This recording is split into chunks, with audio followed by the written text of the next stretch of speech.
Welcome to the Whiskey Vault. I'm Daniel Whittington, Chancellor of Wizard Academy and Whiskey Marketing School. I've been wanting to try this one, but we're going to talk about whiskey aging because this is a young whiskey. It's got a 5-year age statement on it, and it's the newest Islay distillery, Ardnahoe, and I'm very excited to chat about it. This is my first time, one of my first times getting to try it. And I saw it on the shelf. I bought this one for the vault. I saw it on the shelf, and I was like, you know what? I'm going to do it. Let's try it. So whiskey and aging. Why is that a thing? It wasn't always. And it's actually, if you look up whiskey history, it's on this back third of modern whiskey history that we even start aging on purpose. So the first documented mention of whiskey in Scotland is the Exeter Rolls. 1494, there's a monk named Friar John Core who writes down having received 8 bowls, B-O-L-L-S, bowls of malt with which to make aquavitae. Now, it takes a lot of random calculations. My friend Jason Souter, instructor here on Level 4 Whiskey Somm, has done this. I did it as well. I'm going to give you a rough estimate. 8 bowls of malt to make whiskey in 1494 is not a small amount of barley. It's the equivalent of almost 5,000 pounds of barley. 2.5 tons of barley, right? It would have been enough to make between 1,500 and 2,000 gallons of whiskey at the current volume production that we tend to ratio malt to water and distillate. And it would have been enough to fill over 20 barrels, depending on your proof that you put it in a barrel at. That's more production than Crowded Barrel had when we were for our first several years. I think at this point on 125 gallons still, you can pull off like maybe a barrel a week. Maybe, which is 50 barrels a year. So even at Crowded Barrel, that would have been a half year's worth of production. But here's the important thing. It was not aged. Ooh. It was not aged. Back then, our first known distillate history when making things that we would consider to be closer to whiskey, even though it sometimes had wine, but spirits. Let's just say spirits instead of medicine or alchemy, the attempt to make gold. Production super rudimentary, but you can go back 500, 600 years in history before you really first start finding spirit distillations. There's all kinds of other distillations, cleaning up seawater and things like that, right? But spirit distillations, 600, maybe more, but not by much. Aging whiskey on purpose, 200 years, give or take. A little more, but 200 years. A third of the time that we've been drinking what people referred to that we now call whiskey has it been aged. The other 2/3, you're actually getting closer to what the Irish would call poitín, or what you would probably consider to be a gin, which is just like a distilled spirit with a whole bunch of stuff put in it to make it taste better, botanicals and things like that. It wasn't always grain. Sometimes it was potatoes or fruit, root vegetables mixed with grain. It's a farm byproduct, right? So it's what you do when you had too much stuff to sell and it was easier to mash it down, let it ferment, and then distill it. So how do we get to aging? I'll tell you, but first let's talk Ardnahoe. Stuart Lang, independent bottling family that is, almost 100 years old, the Lang family. Hunter Lang, Hunter Lang & Co., blender and bottler, the Glasgow. 2013, they decided, you know what? We want to make whiskey too. It wasn't 2013, but it was a little before that, but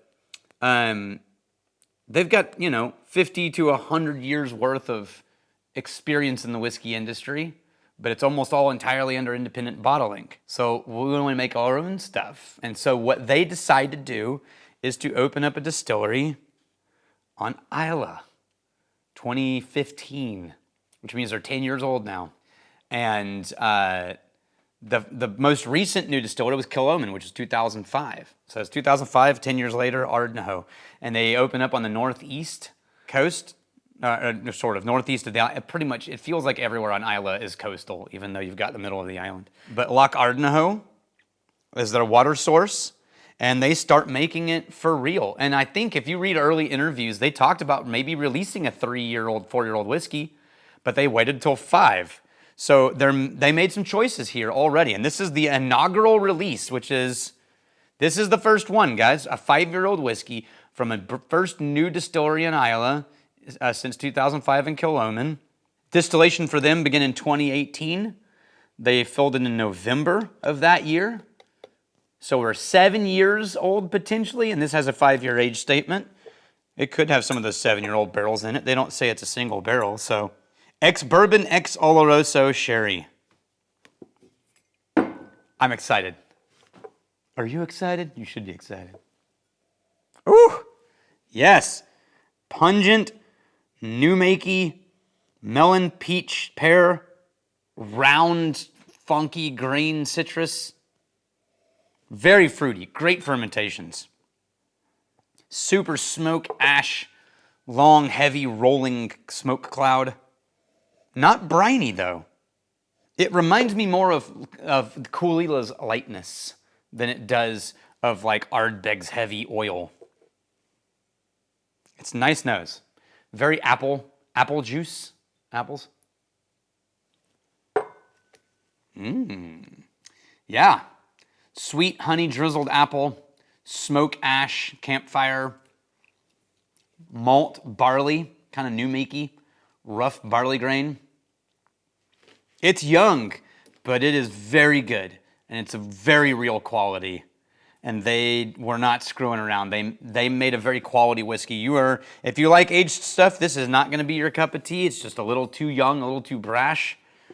But if you are a distiller or have experience with young, unaged spirits or younger spirits where the grain is still forward and you've developed a palate and a direction for that, you're going to really enjoy this. This is a beautifully represented young malt. In Texas, this would have been about 3 times this dark already. I love it. I think they did a great job. I can't wait to see what this becomes. It reminds me of Aaron, the early days of Aaron. The first stuff out of there, I immediately thought, young but great. And sure enough, now, everything you're getting from Aaron that's older is just magnificent. So well executed. And I think this one's heading down that same path. All right. So how do we get to aging? Oops. That's basically how, sort of. When you look at whiskey history, there's a combination of either somebody did something because farming, somebody did something because government regulation and taxes, or oops, and then something nice happens. And this isn't oops. This is people needed to transport large volumes of liquid. Coopering is a very real skill that not everybody has, and so very often what you do is you just use whatever barrel you had around that used to hold something else so that you could transport things, and sometimes the barrel had water, sometimes the barrel had fish.